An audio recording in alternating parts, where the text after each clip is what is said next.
اللہم انشر علینا حکمتک وانزل علینا رحمتک یا ذا الجلال والاکرام۔ صلح حدیبیہ کا کچھ ہم نے ذکر کیا تھا پچھلی دفعہ، اور یہ بھی اس میں ذکر آیا تھا کہ صلح حدیبیہ کے موقع پر مشرکین مکہ اپنے دوستوں کو یعنی یہودیوں کو، مدینے کے یہودیوں کو بھول گئے، اس صلح میں شامل کرنا بھول گئے۔ آپ صلی اللہ علیہ وسلم نے اس موقع سے فائدہ اٹھایا اور خیبر کا رخ کیا اور خیبر فتح ہو گیا۔ خیبر کے بعد یہودیوں کا زور ٹوٹ گیا، یعنی کہ جنگی عسکری جو ان کی طاقت تھی وہ ختم ہو گئی۔ لیکن اس کا یہ مطلب تو نہیں کہ ان کی اگر عسکری طاقت ختم ہو گئی تھی تو ان کی دشمنی بھی ختم ہو گئی ہو۔ جاتے جاتے بھی انہوں نے ایک آخری وار آپ صلی اللہ علیہ وسلم کی جان پر کیا۔ ایک یہودی عورت آپ صلی اللہ علیہ وسلم کے پاس زہر ملا کر بکری کا گوشت لے کر آئی۔ یہ زینب بنت حارث تھی جو خیبر کے سردار مرحب کی بہن تھی۔ یہ مرحب وہی ہے جس کو کہ علی رضی اللہ عنہ نے قتل کیا تھا۔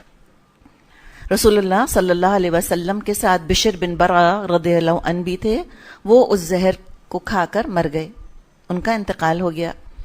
رسول اللہ صلی اللہ علیہ وسلم نے وہ زہر ملا ہوا گوشت منہ میں تو رکھ لیا لیکن تھوک دیا، اور آپ نے فرمایا کہ یہ ہڈی مجھ کو بتا رہی ہے کہ اس میں زہر ملا ہوا ہے۔ جب اس عورت سے پوچھا کہ تو نے ایسا کیوں کیا تو بولی کہ میں آپ کو قتل کرنا چاہتی تھی۔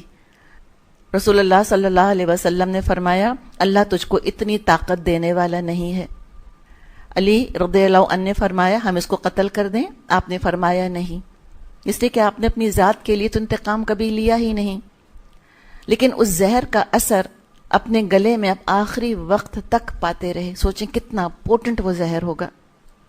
ایک اور روایت میں یہ بات ہم کو ملتی ہے کہ بشر بن برا رضی اللہ عنہ وہ ان کا انتقال ہو گیا تھا وہ زہر کھا کر، تو آپ صلی اللہ علیہ وسلم نے اس عورت کو بشر بن برا رضی اللہ عنہ کے رشتہ داروں کے حوالے کر دیا، اور انہوں نے اسی زہر کے ذریعے اس عورت کو پھر قتل کیا، قصاص۔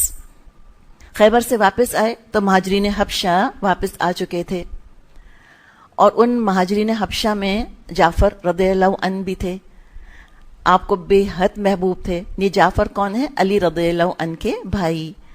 آپ نے فرمایا کہ میں نہیں کہہ سکتا کہ مجھے خیبر فتح ہونے کی زیادہ خوشی ہے یا جعفر کے واپس آنے کی۔ خیبر کے بعد 12 مختلف مہمیں ہوئیں، کچھ بچے کچے یہودیوں کے گڑھ رہ گئے تھے، اور کچھ عرب بدوؤں کے ساتھ معاملہ پیش آیا، ان کی طرف آپ نے کچھ مہمیں بھیجیں۔ ان میں سے ایک مہم کے دوران اسامہ بن زید رضی اللہ عنہ نے ایک کافر پر قابو پا لیا، اور جب اس کافر کو قتل کرنے لگ گئے تو اس نے کلمہ پڑھ لیا۔ اسامہ یہ سمجھے کہ جان بچانے کی ترکیب کر رہا ہے، اور کلمے کے باوجود اس کو قتل کر دیا۔ جب یہ خبر آپ صلی اللہ علیہ وسلم کو ملی، آپ نے فرمایا افلا شققت عن قلبی، کیا تو نے اس کا دل چیر کر دیکھا تھا؟ اور یہ بات آپ بار بار فرماتے رہے، کیا تو نے دل چیرا تھا اس کا، کیا تو نے دل چیرا تھا اس کا؟ اتنی دفعہ، یعنی اتنے ایجیٹیٹ آپ ہو گئے کہ ایک مسلمان نے دوسرے مسلمان کو قتل کر دیا، اور یہ اس کے بارے میں گمان کیا، سیکنڈ گیس کیا، بدگمانی کی اس کے بارے میں کہ جان بچانے کے لیے خالی کہہ رہا ہے۔ اتنی دفعہ یہ بات آپ نے دہرائی کہ اسامہ اتنا شرمندہ، اتنا پچھتائے کہ ان کے دل میں خیال آیا کہ کاش کہ میں آج مسلمان ہوا ہوتا، یعنی مسلمان ہونے سے پچھلے گناہ معاف ہو جاتے ہیں، اتنا ان کو افسوس ہوا۔ تو اس طرح ہم دیکھتے ہیں کہ آپ اپنے صحابہ کی تربیت کرتے رہے کہ کسی انسانی جان کو اتنا ارزاں نہ سمجھیں، گمان کی بنا پر یہ کام نہ کریں۔ اور آج اگر ہمارے رسول صلی اللہ علیہ وسلم تشریف لے آئیں اور آنر کلنگ کے نام پہ یہ قتل غارت گری اگر وہ دیکھ لیں تو ان کے دل پہ کیا گزرے گی؟ اللہ تعالی ہم سب کو نیک توفیق عطا فرمائے۔ 7 ہجری میں آپ عمرہ قضا کے لیے مکہ تشریف لے گئے۔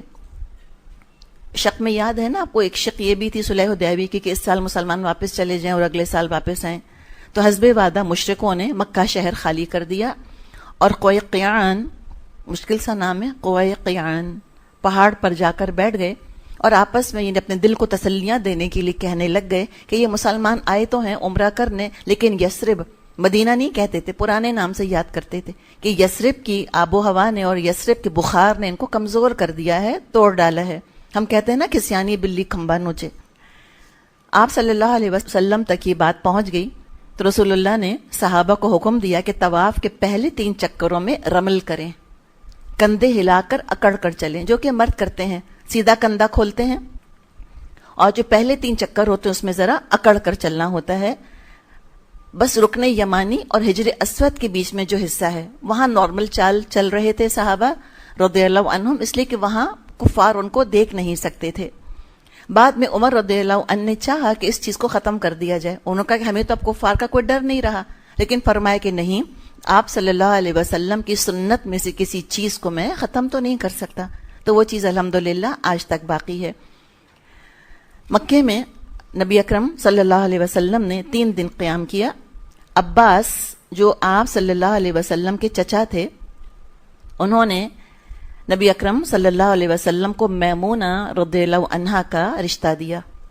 تو لڑکی والے خود رشتہ دے سکتے ہیں، دے سکتے ہیں.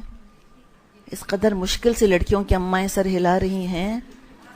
ہم کہیں گے لو ایسی ہلکی بیٹی ہماری کہ خود کہیں، اور اگر کہہ بھی دیا کہ مجھے آپ کا بیٹا بہت پسند ہے، تو جس کا بیٹا ہے وہ شکر ادا کرے کہ میرے اس بیٹے کو کسی نے پسند کیا.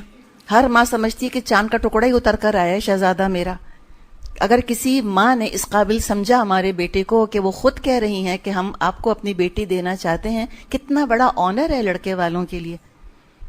لیکن ہمارے ہاں کس طرح بات کی جاتی ہے، جھٹ سیل فون ملایا جائے گا. وہ فلاں ہی تھیں، اپنے منہ سے خود کہہ رہی تھیں اپنی بیٹی کے لیے، تو منہ سے ہی تو کہتے ہیں، اور کس سے کہتے ہیں. یعنی کہ اس قدر حقارت ہمارے ہاں سمجھی جاتی ہے نا کہ خود کہنے آئی تھیں. اب تم کبھی بھی نہیں کریں گے، یعنی کہ اور جگہ کہیں ہو ہی نہیں رہی ہوگی. کتنے گمان ہیں جو ہم شامل کر لیتے ہیں. اللہ ہمیں اس اسلام کو کلچر بنانے کی توفیق عطا فرما دے. انہوں نے کہا کہ آپ میمونہ سے، اور میمونہ کون تھی؟ ام الفضل، آپ عباس رضی اللہ عنہ کی بیوی تھیں. تو میمونہ یعنی سالی تھیں عباس رضی اللہ عنہ کی، ام الفضل کی بہن تھیں. مشہور صحابی جو ہیں عبداللہ بن عباس رضی اللہ عنہما، ان کی خالہ تھیں. تو شوال 7 ہجری میں 500 درہم حق مہر پر نبی اکرم صلی اللہ علیہ وسلم نے میمونہ رضی اللہ عنہا سے نکاح کیا. یہ آپ کا آخری نکاح تھا، اس کے بعد آپ نے کوئی اور نکاح نہیں کیا. انتہائی اللہ والی متقی خاتون تھیں. عائشہ صدیقہ رضی اللہ عنہا فرماتی ہیں میمونہ ہم سب سے زیادہ اللہ سے ڈرنے والی اور صلہ رحمی کا خیال کرنے والی تھیں. 51 ہجری میں 51 ہجری میں صرف کے مقام پر ان کا انتقال ہوا، اور یہ صرف کے مقام پر ہی ان کا نکاح ہوا تھا. اب سرزمین عرب میں تو اسلام اپنی جڑ مضبوط کر چکا تھا اور کر رہا تھا. ارد گرد کے علاقوں تک آپ صلی اللہ علیہ وسلم نے پیغام پہنچا دیا تھا. کچھ کا ریاکشن ہم نے پچھلی دفعہ دیکھا، کچھ کا ریاکشن فیوریبل بھی تھا، اچھا تھا، مثبت تھا، جیسے نجاشی کا یا مقوقس کا. لیکن کچھ نیوٹرل بھی تھے، نہ انہوں نے ہاں کہا نہ کہا انہوں نے، جیسے ہرقل کا بارے میں ہم نے دیکھا. اور بعض کھلم کھلا دشمنی اور اگریشن پر اتر آئے. ان میں سے ایک کی مثال ہم نے کل ڈسکس کی تھی، خسرو پرویز. اور دوسری مثال ہے حاکم بصرہ. اس کے پاس آپ صلی اللہ علیہ وسلم نے حارث بن عمیر رضی اللہ عنہ کو روانہ کیا. تو ان کو قیصر روم کے گورنر نے اذیتیں دے دے کر ٹارچر کر کے قتل کر دیا، شہید کر دیا. جب یہ خبر آپ صلی اللہ علیہ وسلم کو پہنچی تو یہ بات آپ کو انتہائی ناگوار گزری. اب یہ بتائیں مجھ کو کہ یہاں پر ٹرن دی ادر چیک کا موقع تھا کہ ایک اور بھی آپ اپنا صحابی بھیج دیتے کہ لو اس کو بھی قتل کر دو. یہ کوئی پریکٹیکل سولوشن ہے جس پہ کہ یہ اتنی شدت کا اسلام پہ اعتراض کرتے ہیں کہ اسلام اگریسو ہے، اسلام جنگ کرتا ہے؟ بالکل کرے گا. اگر یہاں یہ رحم کا موقع محسوس ہو رہا ہے ہمیں کہ رحم کھانا چاہیے تھا اس شخص پہ جس نے کہ ٹارچر کر کے شہید کر دیا ایک سفیر کو. نہیں، ہر موقع رحم کا نہیں ہوتا، امپریکٹیکل ہے یہ کہنا. بعض موقع رحم کے ہوتے ہیں، بعض موقع عدل کے ہوتے ہیں، انصاف کے ہوتے ہیں. تو عدل کا اپنا مقام ہے اور رحم کا اپنا مقام ہے. یہی اسلام ہے، اعتدال کا دین. اہدنا الصراط المستقیم سبھی مانگتے ہیں، حکمران بھی اور قاضی بھی اور عام انسان بھی، کہ اللہ ہمیں صحیح درست راستے کی ہدایت عطا فرما. اور یہی اسلام کی شان ہے. ایک طرف نہیں لڑک جاتا اسلام. اسلام ایکسٹریمسٹ نہیں ہے. اسلام انتہائی بیلنس، انتہائی ماڈریٹ دین ہے. انلائٹنڈ ماڈریشن جس کو کہا جائے وہ اسلام ہی تو ہے. یہ رحم کا موقع نہیں تھا. اگر اس وقت رحم کھایا جاتا تو جو مسلمانوں کا معاشرہ تھا وہ سب کا سب ایکسپوز ہو جاتا، ولنریبل ہو جاتا. تو آپ صلی اللہ علیہ وسلم خوب اچھی طرح اس بات کو سمجھتے تھے. لہٰذا جب یہ بات آپ تک پہنچی، اور ہم یہ جانتے ہیں آج بھی کہ قاصدوں کا یا سفیروں کا جو قتل ہے وہ بدترین جرم ہے اور اعلان جنگ کے برابر ہے. آپ صلی اللہ علیہ وسلم نے اس علاقے پر فوج بھیجنے کا ارادہ فرمایا. دیکھا آپ نے، اس کو کہتے ہیں up front leadership, leading from the front, بیدار مغز قیادت اس کو کہا جاتا ہے. بر وقت فیصلہ کرنا کہ نہیں، یہ رحم کا موقع نہیں، اب فوج کشی ہوگی. 3000 کا لشکر تیار کیا گیا، اور یہی جو جنگ ہے جس کا اب آغاز ہو رہا ہے، یہی جنگ عیسائی ممالک کی فتوحات کا سبب بنی. زید بن حارثہ رضی اللہ عنہ کو سپہ سالار مقرر کیا گیا. آپ صلی اللہ علیہ وسلم نے فرمایا اگر زید قتل کر دیے جائیں تو جعفر، اور جعفر قتل کر دیے جائیں تو عبداللہ بن رواحہ رضی اللہ عنہما سپہ سالار بنیں گے. لشکر کو رسول اللہ صلی اللہ علیہ وسلم نے نصیحت فرمائی کہ جہاں حارث قتل کیے گئے تھے رضی اللہ عنہ، وہاں پہنچ کر باشندوں کو اسلام کی دعوت دینا. اگر قبول کر لیں تو اچھا ہے، جنگ کی ضرورت ہی نہیں پڑے گی. ورنہ پھر اللہ کے نام سے، اللہ کی راہ میں اللہ سے کفر کرنے والوں کے ساتھ جنگ کرنا. اور دیکھو، بدعہدی مت کرنا، خیانت مت کرنا، کسی بچے یا عورت یا عمر رسیدہ بوڑھوں کو یا گرجوں میں رہنے والے، چرچز میں رہنے والوں کو قتل مت کرنا، کھجور اور دوسرے درخت مت کاٹنا، اور کوئی عمارت مت گرانا. یہ آپ کی تعلیمات ہیں. جب لشکر روانہ ہو رہا تھا تو یہ 3 سپہ سالار جن کے نام لیے تھے آپ صلی اللہ علیہ وسلم نے، زید، جعفر اور عبداللہ، لوگ ان کو گلے لگا لگا کے رخصت کر رہے تھے. ان کو پتا تھا کہ اب ہم ان سے دنیا میں نہیں ملیں گے، اس لیے کہ آپ صلی اللہ علیہ وسلم جس کے بارے میں فرما دیتے کہ اگر یہ شہید ہو جائے تو وہ ضرور شہید ہوتا تھا.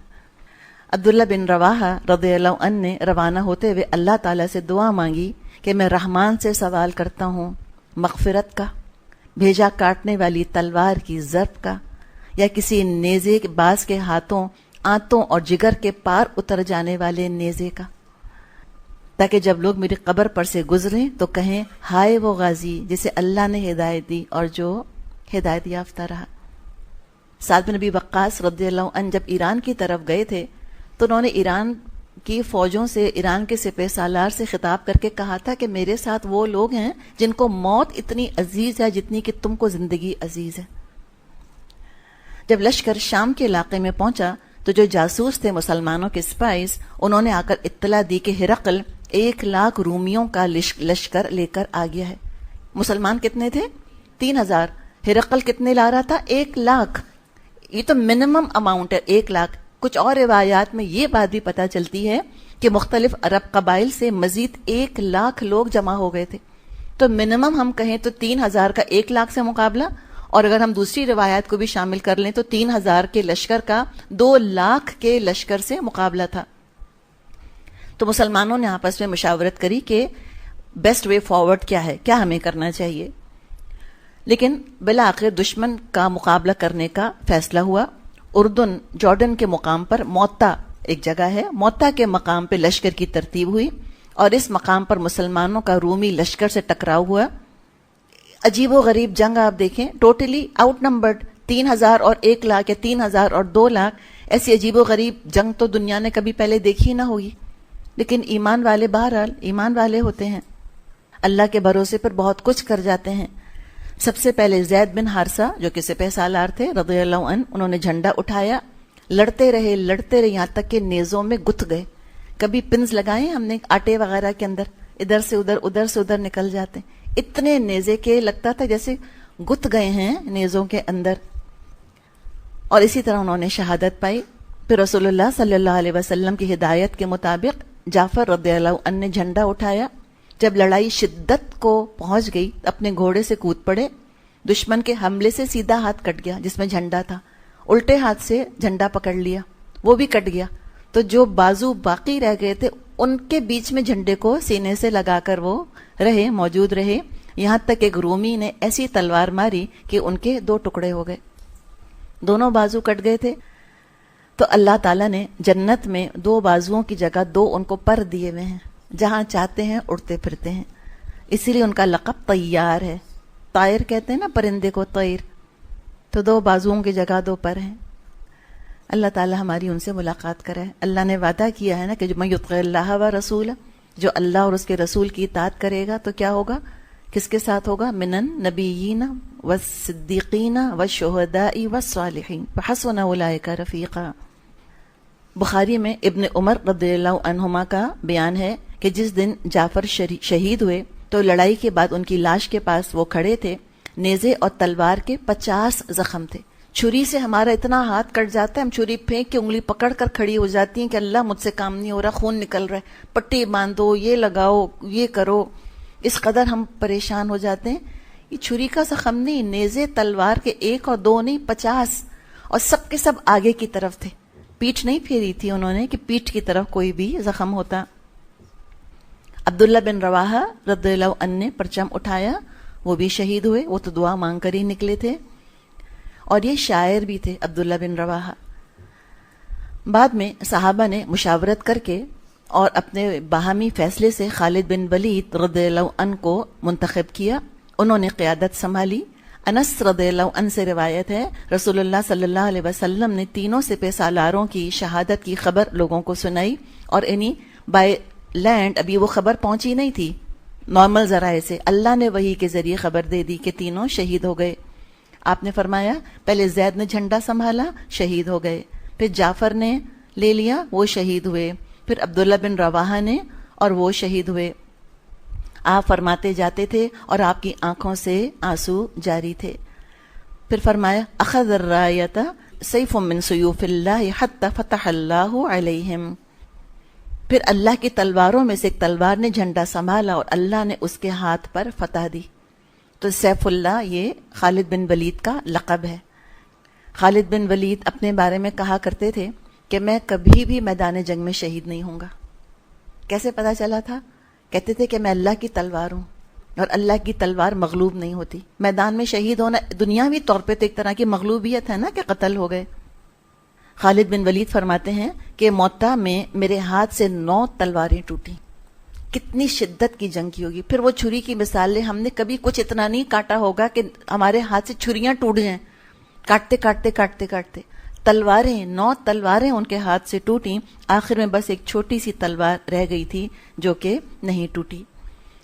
پھر انہوں نے انتہائی زبردست اسٹریٹجی کا مظاہرہ کرتے ہوئے مسلمانوں کی فوج کو رومیوں کے نرغے سے نکالا، آہستہ آہستہ ان کو پیچھے کی طرف لے جانا شروع کیا۔ رومی سمجھے کوئی ان کی جنگی چال ہے، اور یہ ریگستان کے بیچ میں لے جا کر ہمارا محاصرہ کر کے ہمیں مارنا چاہتے ہیں، کہیں سے کوئی مدد ان کے پاس آنے والی ہے۔ تو رومیوں نے پھر پیچھا نہیں کیا اور وہ لوٹ گئے۔ اس طرح یہ اپنی فوج کو ان کے نرغے سے نکال کر واپس مدینے لے آئے۔ اس جنگ سے مسلمانوں کی شہرت سرزمین عرب اور اس کے باہر پھیل گئی۔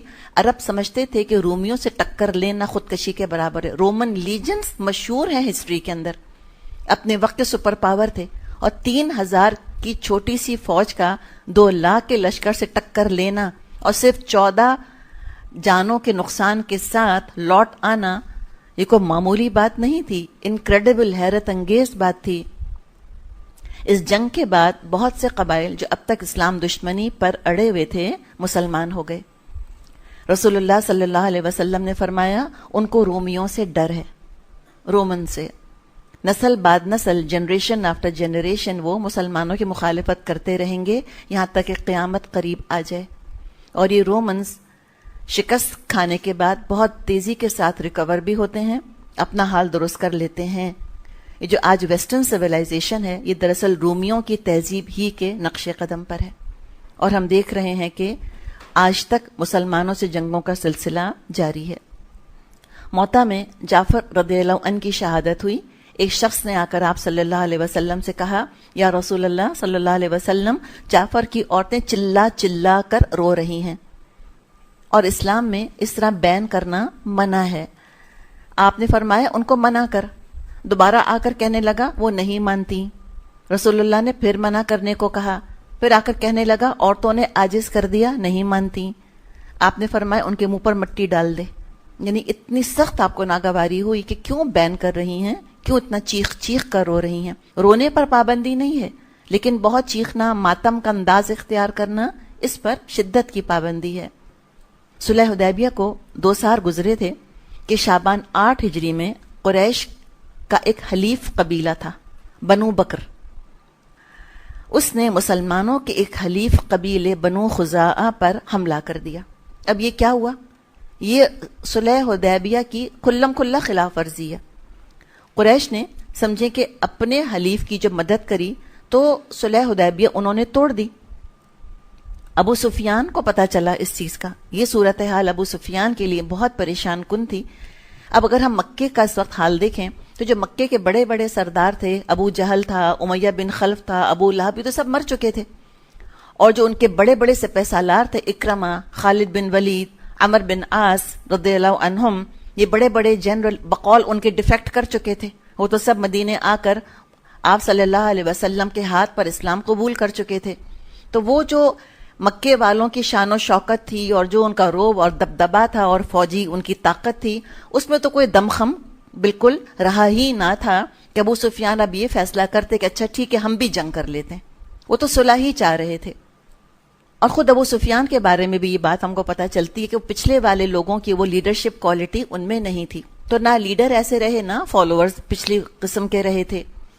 تو خود چل کر مدینے آئے اور چاہا کہ کسی کو اپنا سفارشی بنائیں تاکہ نبی اکرم صلی اللہ علیہ وسلم تجدید صلح کر لیں، صلح کو دوبارہ سے جاری کر لیں. نظر انتخاب کس پر پڑی؟ کون ریسنٹلی آپ صلی اللہ علیہ وسلم کی بیوی بنی تھی مامونہ سے پہلے؟ ام حبیبہ یاد ہیں آپ کو؟ رضی اللہ عنہا. ام حبیبہ سے آپ نے نکاح کیا تھا اور وہ ابو سفیان کی بیٹی ہیں. تو ظاہر قدرتی طور پہ نظر اپنی بیٹی پر پڑی.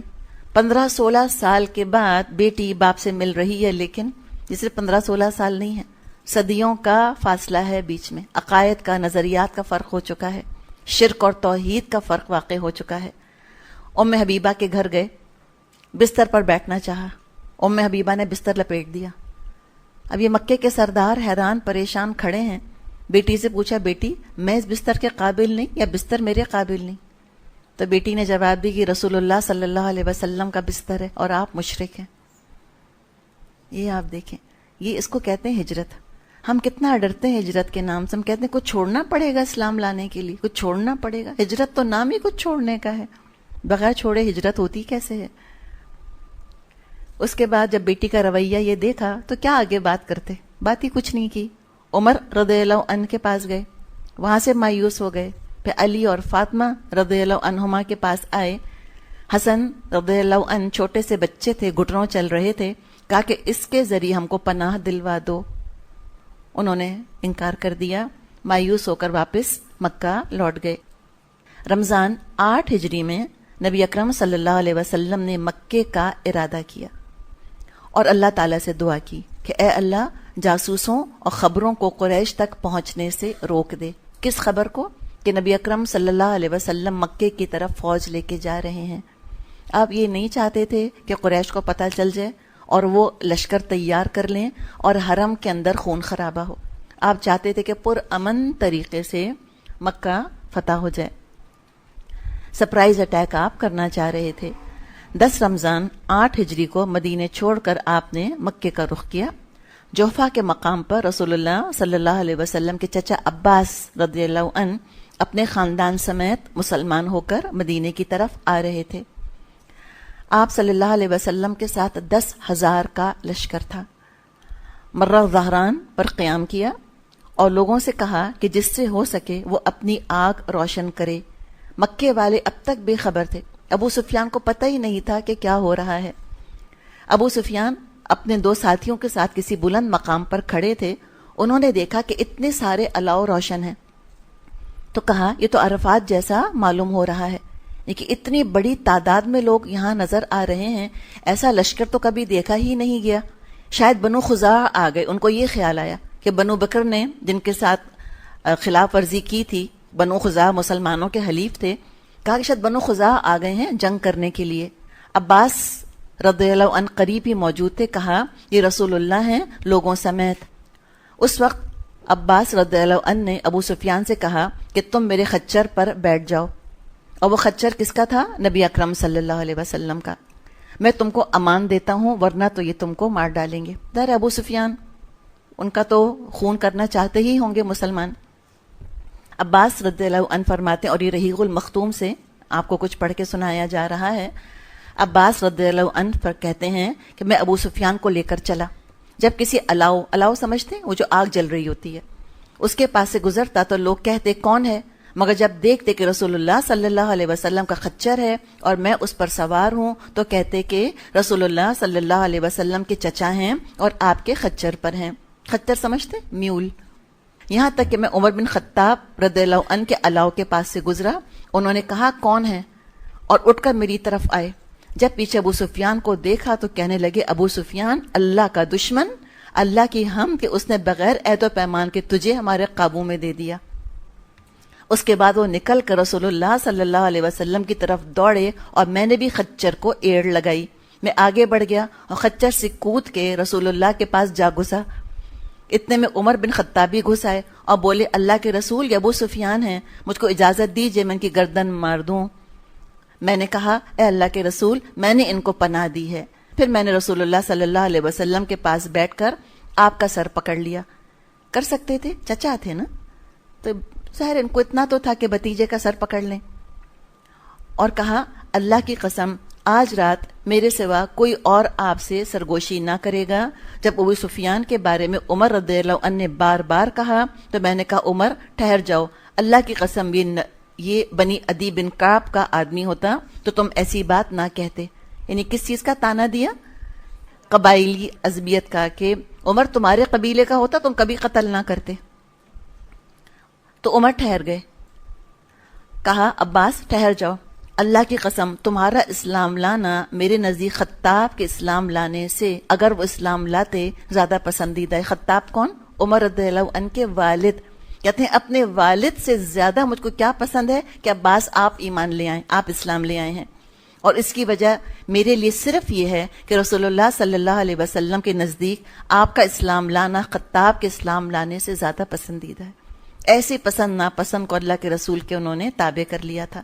پھر آپ صلی اللہ علیہ وسلم نے فرمایا عباس اس کو یعنی ابو سفیان کو اپنے ڈیرے پر لے جاؤ، صبح میرے پاس لے کر آنا۔ حکم کے مطابق میں ان کو ڈیرے پر لے گیا، صبح خدمت نبوی صلی اللہ علیہ وسلم میں حاضر کیا۔ آپ نے ان کو دیکھ کر فرمایا ابو سفیان تم پر افسوس کہ اب بھی تمہارے لیے وقت نہیں آیا کہ تم یہ جان سکو کہ اللہ کے سوا کوئی الہ نہیں۔ ابو سفیان نے کہا میرے ماں باپ آپ پر فدا، آپ کتنے بردبار، کتنے کریم اور کتنے یعنی نیک ہیں، کتنے رشتوں کا خیال کرنے والے ہیں۔ میں اچھی طرح سمجھ چکا ہوں کہ اگر اللہ کے ساتھ کوئی اور الہ ہوتا تو اب تک میرے کچھ نہ کچھ کام آ گیا ہوتا۔ پھر آپ صلی اللہ علیہ وسلم نے فرمایا ابو سفیان تم پر افسوس، کیا تمہارے لیے ابھی وقت نہیں آیا کہ تم جان سکو کہ میں اللہ کا رسول ہوں؟ اس پر ابو سفیان نے جواب دیا کہ میرے دل میں ابھی کچھ کھٹک ہے۔ عباس رضی اللہ عنہ نے کہا کہ اس سے پہلے تمہارا سر ہی کاٹ دیا جائے، اسلام قبول کر لو۔ جو دماغ میں خیالات رہنے دو، نہ سر رہے گا نہ خیالات رہیں گے۔ اس پر ابو سفیان نے اسلام قبول کر لیا۔ بعد میں ابو سفیان کا اسلام بہت خوبی والا ہو گیا، اچھا ہو گیا۔ رسول اللہ صلی اللہ علیہ وسلم بھی ان سے محبت کرتے تھے اور ان کے لیے جنت کی بشارت ہے۔ ابو سفیان کی موت کا وقت آیا تو کہنے لگے مجھ پر مت رونا، کیونکہ اسلام لانے کے بعد میں نے کبھی کوئی گناہ نہیں کیا۔ حدیث ہے نا کہ خیارکم فی الجاہلیت خیارکم فی الاسلام اذا فقہوا، کہ جو تم میں جہالت میں سب سے اچھے ہوتے ہیں وہ اسلام میں آ کر بھی بہت اچھے رہتے ہیں جب وہ دین کی سمجھ حاصل کر لیں۔ عباس نے نبی اکرم صلی اللہ علیہ وسلم سے عرض کیا ابو سفیان کو اعزاز اور آنر پسند ہے، لہٰذا ان کو کوئی مقام دے دیجئے۔ آپ نے فرمایا ٹھیک ہے، جو ابو سفیان کے گھر میں پناہ لے اس کے لیے امان ہے۔ یہ فتح مکہ ہو رہی ہے۔ جو ابو سفیان کے گھر میں پناہ لے اس کے لیے امان ہے، جو اپنے گھر کا دروازہ بند کر لے اس کے لیے امان ہے، اور جو مسجد حرام میں داخل ہو جائے اس کے لیے امان ہے۔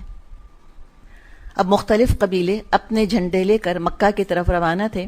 انصار کا جھنڈا سعد بن عبادہ رضی اللہ عنہ کے ہاتھ میں تھا، اور وہ یہ شعر پڑھ رہے تھے کہ الیوم یوم الملحمہ، ملحمہ لحم سے بنا ہے، لحم گوشت کو کہتے ہیں ملحمہ، یعنی کہ یہ آج کیا دن ہے جب گوشت کا قیمہ بنایا جائے گا. الیوم تستحل الحرمہ، یہ آج کا دن ہے جب حرمتیں حلال ہو گئی ہیں. یعنی اس شعر سے کیا اندازہ ہو رہا ہے کہ سعد بن عبادہ کا خیال تھا کہ آج پرزور جنگ ہوگی. آپ صلی اللہ علیہ وسلم کو جب یہ خبر ملی تو آپ نے فرمایا کہ نہیں، الیوم یوم المرحمہ، آج رحمت کا دن ہے، ملحمہ نہیں، گوشت کا قیمہ بنانے کا دن نہیں، رحمت کا دن ہے. اور سعد بن عبادہ سے جھنڈا لے کر ان کے بیٹے قیس کو دے دیا، کیونکہ خطرہ تھا کہیں جذبات میں بہہ کر سعد قتل و غارت گری شروع نہ کر دیں. اور نازک موقع اتنے ہوتے ہیں ایسے کہ اگر ایک دفعہ تلوار کھل گئی، اٹھ گئی، تو پھر اس کو قابو میں کرنا ممکن نہ رہتا. ابو سفیان نے جا کر مکے والوں سے کہا کہ محمد ایسا لشکر لے کر آئے ہیں کہ جس کا مقابلہ نہیں ہو سکتا.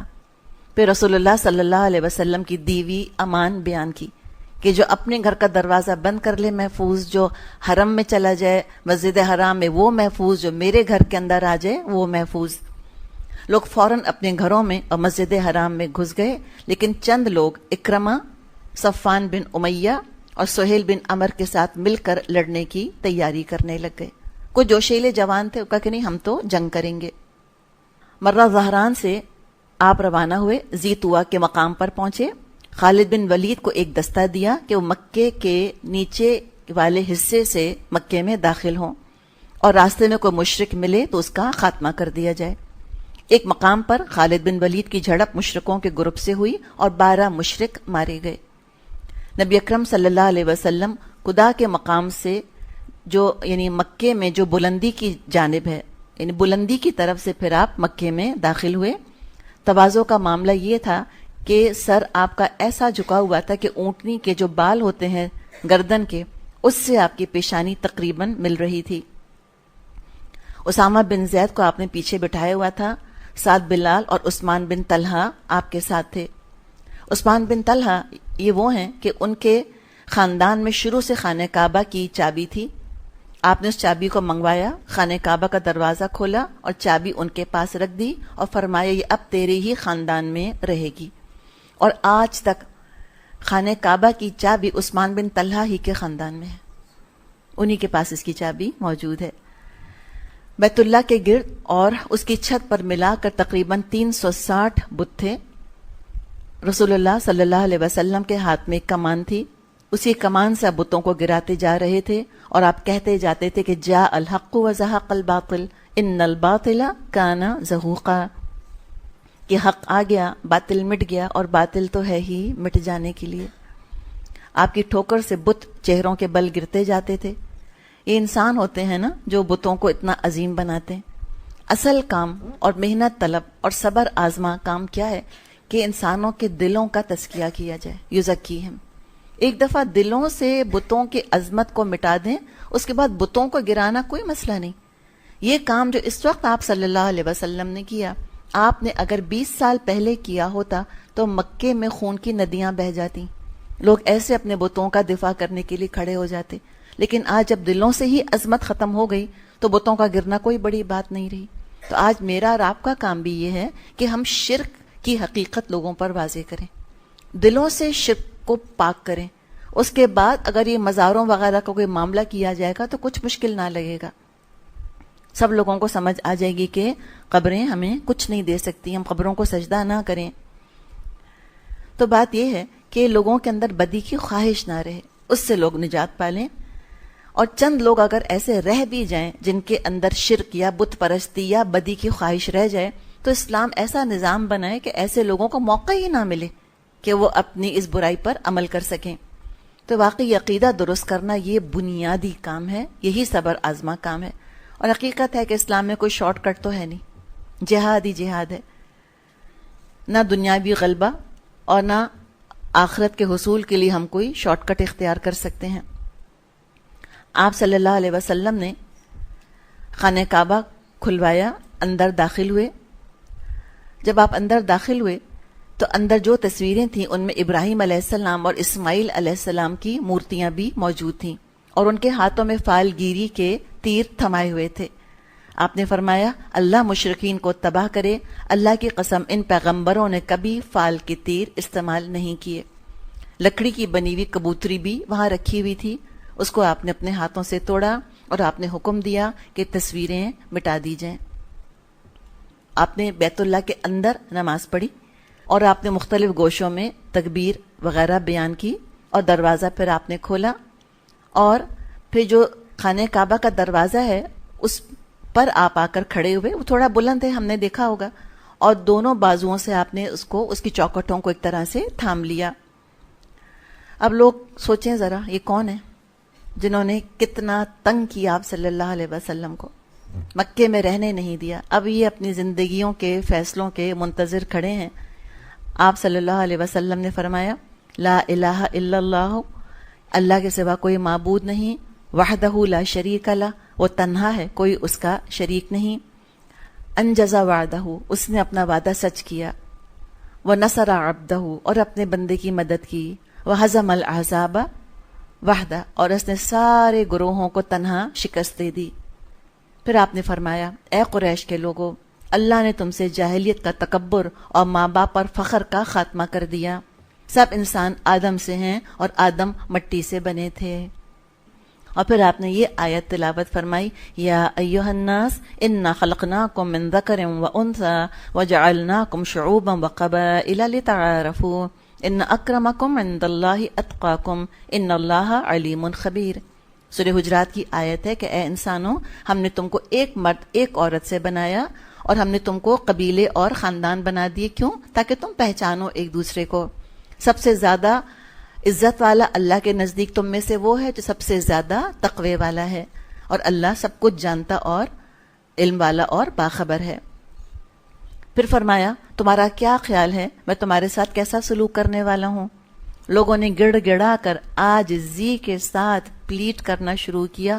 اخن کریم ابن اخن کریم، کریم بھائی ہیں، کرم کرنے والے بھائی کے بیٹے ہیں. اور کریم سے بڑھ کر عربوں کے ہاں کوئی اور تعریف کا جملہ ہو نہیں سکتا تھا. آپ صلی اللہ علیہ وسلم نے فرمایا میں تم سے وہی کہوں گا جو یوسف علیہ السلام نے اپنے بھائیوں سے کہا تھا کہ لا تثریب علیکم اليوم، آج تم پر کوئی ملامت نہیں، انتم الطلقاء، تم سب آزاد ہو. اس موقع پہ جو لوگ تھے اور جو بعد میں مسلمان بھی ہو گئے ان کو بعد میں طلقاء کہا جاتا تھا کہ یہ طلقاء ہیں. یعنی یہ فتح مکہ کے موقع پر جب آپ صلی اللہ علیہ وسلم نے ایک جنرل ایمنسٹی کا اعلان کیا، اس وقت یہ مسلمان ہوئے تھے یا ایمان لائے تھے. اسی کو ہم حدیث میں پڑھتے ہیں کہ العفو عند المقدرہ، کہ اصل تو عفو اور درگزر کب ہے؟ جب دشمن پر قابو پالو. تاریخ نے ایسی فتح نہ کبھی دیکھی اور نہ کبھی آسمان ایسا منظر دیکھے گا. نماز کا وقت ہو رہا تھا، بلال رضی اللہ عنہ نے کعبے کی چھت پر چڑھ کر اذان دی. اور کون بلال ہیں جو کیسے گھسیٹے جاتے تھے مکے کی گلیوں میں جیسے کہ مردہ جانور کی لاش گھسیٹی جاتی ہے.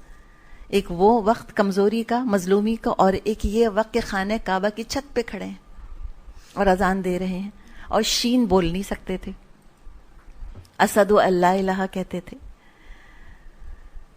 تو لہٰذا اگر کسی کی مجبوری ہے کہ کچھ ادا نہیں کر سکتے، مخارج صحیح نہیں ہے، تو اللہ کے ہاں اتنی پکڑ تو نہیں ہے. اس موقع پہ 9 مشرک ایسے تھے کہ جن کو امان نہیں دی گئی اور ان کے قتل کا حکم دیا گیا. وہ خانہ کعبہ کے پردے کے پیچھے بھی اگر چھپ جاتے تو آپ صلی اللہ علیہ وسلم نے حکم دیا تھا کہ ان کو قتل کر دیا جائے. عبداللہ بن خطل ایک شخص تھا، کعبے کے پردے میں چھپا ہوا تھا، وہ اور اس کی ایک لونڈی قتل کی گئی. اس کے علاوہ 2 لوگ اور قتل کیے گئے اور 5 کی جان بخشی گئی. دوسرے دن آپ صلی اللہ علیہ وسلم نے خطبہ دیا، فرمایا مکے کو اللہ نے حرام کیا ہے. حرام کیا؟ یعنی حرم بنایا ہے، اور لوگوں نے نہیں کیا، یعنی اللہ کا یہ فیصلہ ہے. جو کوئی اللہ اور یوم آخرت پر یقین رکھتا ہو اس کو یہاں خون بہانے اور درخت کاٹنے کی اجازت نہیں. اگر کوئی میرے بعد یہ دلیل لائے کہ رسول اللہ نے تو مکے میں لڑائی کی تھی تو یوں جواب دو کہ اللہ نے اپنے پیغمبر کو اجازت دی تھی اور تم کو نہیں دی، اور مجھ کو بھی دن کی 1 گھڑی کے لیے اجازت ملی ہے. آج اس کی حرمت پھر ویسی ہی ہو گئی ہے جیسی کل تھی.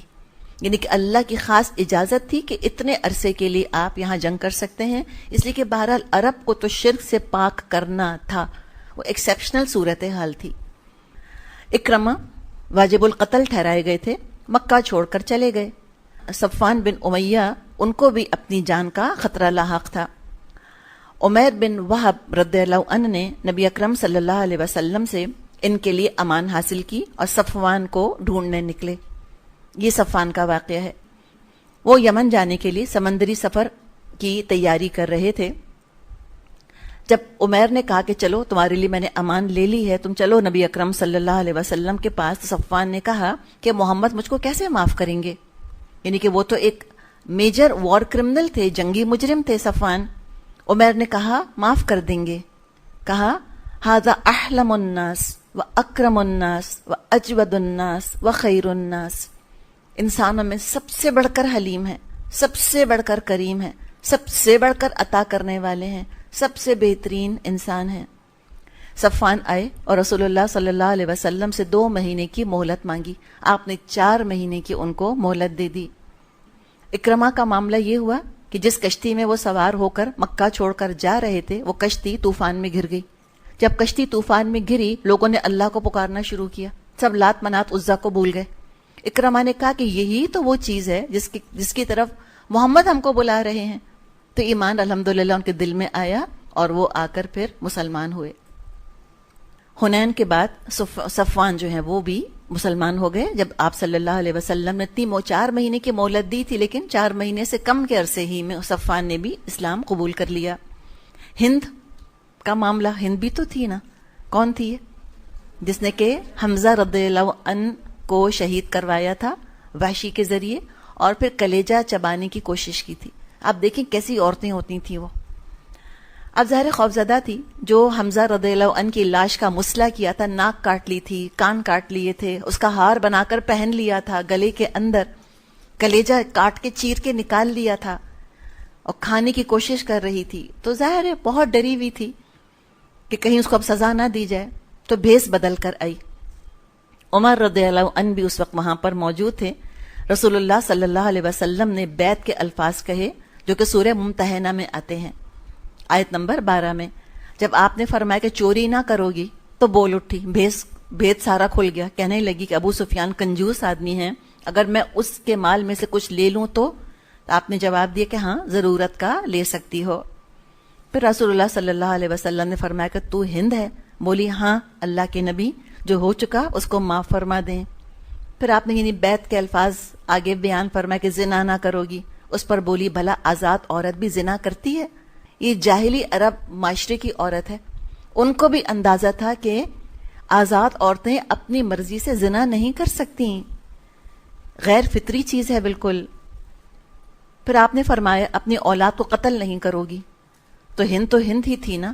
بولی کہ ہم نے تو ان کو پالا پوسا، لیکن بڑے ہونے پر آپ ہی لوگوں نے ان کو قتل کر دیا، اب آپ اور وہی بہتر جانے۔ اس کا بیٹا بدر میں مارا گیا تھا۔ اس پر عمر رضی اللہ عنہ ہنس کر لیٹ گئے۔ آپ صلی اللہ علیہ وسلم بھی مسکرائے۔ ایک عورت کی جرت پر دیکھیں کہ مجرم کے طور پر آئی ہے، ڈری ہوئی ہے، لیکن کانفیڈنس تو دیکھیں اس کا۔ تو ہمیں جو تصور آتا ہے کہ یہ عورتیں بالکل چونچوں کا مربع اور بالکل ڈور میٹس ہوا کرتی تھیں، نہیں، ایسی نہیں تھیں۔ دے ور ویری کانفیڈنٹ ویمن۔ پھر آپ صلی اللہ علیہ وسلم نے فرمایا کہ بہتان یعنی سلینڈر نہیں کرو گی، کوئی بہتان نہیں گھڑو گی۔ بولی واللہ بہتان بہت بری چیز ہے۔ آخری بات آپ صلی اللہ علیہ وسلم نے کہی کہ اللہ اور رسول کی نافرمانی نہیں کرو گی۔ بولی اللہ کی قسم ہم اس مجلس میں یہ بات دل میں لے کر نہیں بیٹھی کہ آپ کی نافرمانی بھی کریں گی۔ ہر بات کا برابر کا جواب دیا۔ واپس گئی، اپنا بت توڑا اور کہتی جاتی تھی کہ ہم تیرے بارے میں دھوکے میں تھے۔ مکے میں 19 دن آپ صلی اللہ علیہ وسلم نے قیام کیا۔ اس عرصے میں آس پاس کے علاقوں میں آپ نے گروہ روانہ کیے تاکہ بت توڑے جا سکیں۔ اسی کے مختلف علاقوں میں لوگوں نے مختلف بت جو ہیں وہ اپنے بنائے ہوئے تھے۔ عزا کی پوجا نخلا میں ہوا کرتی تھی، نخلا کی وادی میں۔ سوا، منات سب توڑ دیے گئے۔ اب دیکھیں، اب یہ منظر ہے سامنے۔ آپ صلی اللہ علیہ وسلم مکہ تشریف لائے ہیں۔ مکہ آپ کا وطن تھا، آپ کے اپنے لوگ تھے۔ مہاجرین بھی مکہ ہی سے تعلق رکھتے تھے۔ اب یہ مہاجر تو ایک طرح سے لوٹ کر رشتہ داروں میں آئے ہیں، تو کیا لشکر میں خالی مہاجر تھے؟ کون تھے؟ انصار بھی تھے۔ انصار کیا فیل کر رہے تھے؟ آؤٹ سائڈر ایک طرح سے اپنے آپ کو، ان کے دل چھوٹے چھوٹے ہو رہے تھے۔ آپس میں وہ کہنے لگے کہ لگتا ہے کہ رسول اللہ صلی اللہ علیہ وسلم نے اب مکہ ہی میں ٹھہرنے کا ارادہ کر لیا ہے. کیسی ان کو انسیکیورٹی کی فیلنگ آئی ہوگی. جب آپ صلی اللہ علیہ وسلم کو پتا چلا تو آپ نے انصار سے فرمایا میری زندگی اور موت تمہارے ساتھ ہے. مکہ میں قیام کے دوران پتا چلا کہ بنو حوازن اور بنو ثقیف کچھ قبیلوں کو ساتھ لے کر جنگ کے لیے آمادہ ہیں. تو مکہ ہی سے 8 شوال 8 ہجری کو آپ نے 12,000 کے لشکر کے ساتھ حنین کا ارادہ کیا. اب 10,000 تو وہی تھے جو آپ کے ساتھ آئے تھے، اور 2,000 جو کہ ابھی نئے مسلم تھے، جو کہ ابھی مکے میں جنہوں نے کہ اسلام قبول کیا تھا. تقریباً 12,000 کا لشکر تھا. یعنی اس سے بڑا لشکر اسلام نے اب تک دیکھا نہیں تھا. بہت سے نو مسلم شامل تھے. کسی کے دل میں خیال آیا ہوگا کہ 313 تھے تو کوئی ہم کو ہرا نہ سکا. آج تو ہم تو آج 12,000 ہیں، ہمیں کون شکست دے سکتا ہے. بس اللہ کو تو تزکیہ کرنا تھا. یہ بات اللہ کو تو اچھی نہ لگی، اور سورہ توبہ میں ذکر اس کا آتا ہے اذ اعجبتکم کثرتکم، جب تم کو اپنی کثرت اچھی لگنے لگ گئی. دیکھیں ہم بھی کتنا زیادہ کوانٹٹی پر جاتے ہیں نا. کتنے لوگ درس میں، کتنے لوگ آئے ہیں کلاس میں، کتنے لوگ آئے ہیں فلاں جگہ، کتنے لوگ آئے ہیں. ایک ہماری ٹیچر تھیں، انہوں نے کہا کہ اللہ نے تو قرآن میں ہمیشہ چھوٹے گروہ کی تعریف کی ہے. کم من فئۃ قلیلۃ غلبت فئۃ کثیرۃ باذن اللہ.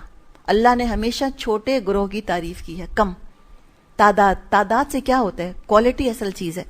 تو لیکن لوگوں کو خیال ہے کہ ہم تو بہت ہیں، 313 تھے تو کبھی نہ ہارے، اب 12,000 ہم کیسے شکست کھا سکتے ہیں. ہوا یہ کہ دشمنوں نے مسلمانوں پر اتنا زوردار حملہ کیا کہ تھوڑی دیر کے لیے بھگدڑ مچ گئی. رسول اللہ صلی اللہ علیہ وسلم اپنی جگہ ثابت قدم رہے. اس کیوس کنفیوژن میں بھی دشمنوں کی طرف آپ بڑھتے رہے، اور عباس رضی اللہ عنہ کو حکم دیا کہ لوگوں کو پکاریں. عباس رضی اللہ عنہ کی آواز بہت بلند تھی. انہوں نے پکارا، انصار کو پکارا، مہاجرین کو پکارا، اور بیت رضوان جنہوں نے کی تھی، اصحاب الشجر جن کو کہا جاتا ہے، درخت والوں کو، ان کو پکارا.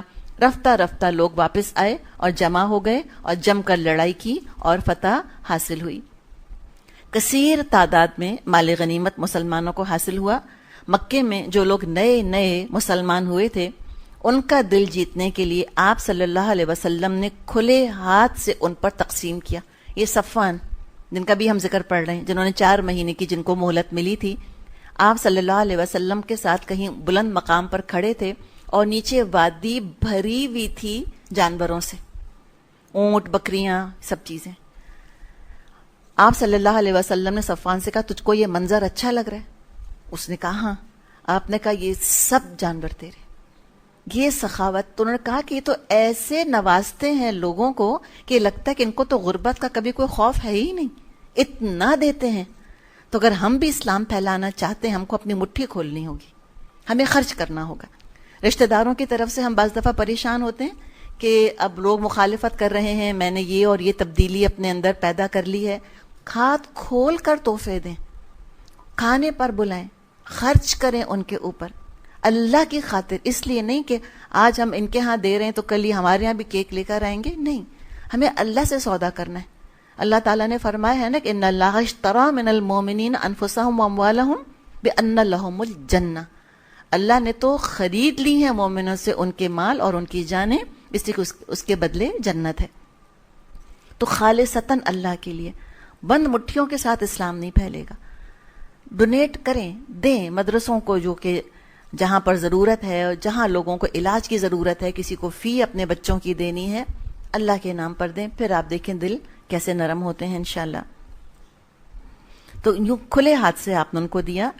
ابو سفیان کو 6 کلو چاندی اور 100 اونٹ دیا. امیجن کریں 100 گاڑیاں کسی کو دینا، اتنا آپ نے ان کو دیا. ان کے دونوں بیٹوں کو بھی اتنا دیا.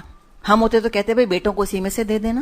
نہیں، جتنا ابو سفیان کو، ان کے دونوں 6 کلو چاندی، اور ایک خاندان میں کتنے اونٹ گئے، کتنی گاڑیاں، 300. امیجن کریں. تو یہ لوگ چونکہ جو کل تک اسلام کے سخت دشمن تھے، ان کے دل تو جیتنے تھے. صفوان کا بھی ذکر ہم نے کیا. ان کو جب اتنا مال دیا گیا مسلمان ہو گئے. دیکھیں بعض لوگ پیٹ کے ذریعے سے آتے ہیں، بعض عقل کے ذریعے سے آتے ہیں. اسلام کی طرف آنے کے ذریعے مختلف ہیں، الگ الگ ہیں. ہر ذریعہ انشاءاللہ تعالی ہمیں آزمانے کی ضرورت ہے. اب کون دیکھ رہا ہے یہ سب کچھ؟ انصار. اب وہ چپ چاپ اپنی باری کے انتظار میں بیٹھتے ہیں کہ ہمیں کب ملے، ہمیں کب ملے. حکیم بن حزام جو کہ خدیجہ رضی اللہ عنہ کے بھتیجے تھے، ان کو آپ صلی اللہ علیہ وسلم نے 100 اونٹ دیے. انہوں نے مزید کی درخواست کری کہ اور چاہیے، آپ نے اور 100 اونٹ ان کو دے دیے. اور قریش کو اور غیر قریش کو خوب آپ نے ڈھیروں مال دیا. کچھ لوگ تو 40 50 اونٹ لے کر گئے، یعنی کہ عام لوگ بھی اتنا لے گئے. یہاں تک جیسے بھی ہم نے ذکر کیا کہ لوگوں میں مشہور ہو گیا کہ محمد اس طرح بے دریغ دیتے ہیں کہ لگتا ہے ان کو فقر کا کوئی اندیشہ ہی نہیں. اور اس کے بعد پھر آپ نے فوج میں باقی مال غنیمت بانٹ دیا. جیسے کہ ہم جانتے ہیں کہ آپ نے کس لیے کیا تھا؟ تاکہ آپ لوگوں کے دل جیت سکیں. اب انصار کا کیا ری ایکشن ہوا، انشاءاللہ تعالی ہم اس کے بارے میں کل بات کریں گے.